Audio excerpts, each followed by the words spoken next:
เอ้ามื้อนี้ไปเฮ็ดไปยังมา เอาบ้านลุ่มอยู่ผู้สะพอง คุณสะพอง แม่นเจ้า โอ้ดีจะบ่ได้เจ็บหลายเนาะ ก็อยาก เบิ่งให้ FC เบิ่งเจ็บบ่ได้เด้อยักเข้าไปกัน วันนี้เด้อ วันนี้เนาะ โบลุ่มได้มือได้เจ้าขี่รถมาปุ๊บใส่ ปึ๊บล้มเลย ลุ่มเลย มือก่อนขี่รถไปตามห้านเขาเนาะวันนี้ไปขี่รถล้ม ได้ลุ่มอยู่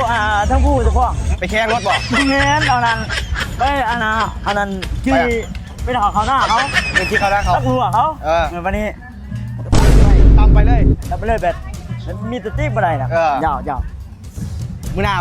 บ่ต้องขับไวเด้อขับ180พอนี่บ่ร้อยหนึ่งมันยังคอยพด พี่ตั้มชานี่จะอยู่ฝั่งจะฝั่งได้เนาะมาจากฝั่งยังก็ได้เด้อ แม่แล้วเอาไอ้เสียวน้ำให้มื้อนี้นะเอามาถ่ายคลิป มองเพื่อน3มื้อแล้วไอ้เสียวเสื้อให้เด้อโอเคมื้อนี้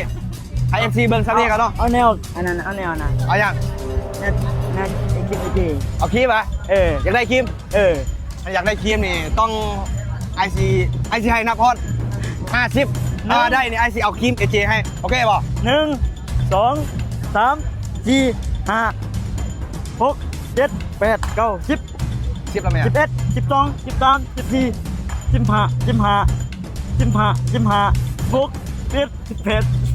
12 อ้าวบุไรจี19แล้ว12 18แล้วก็ 18แล้ว10ยัง 50 18แล้ว50 เจ้า โอ้ให้ MC ลองดาวมาเบิ่งว่าเรา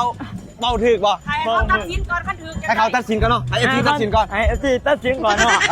อันว่า ขั้นถือเราจะเมาเนาะ ก็บอกว่าตื่นแล้วมาเอาได้ โอเคบัดนี้บ่ได้แล้วเนาะให้ FC ตัดสินก่อนเนาะ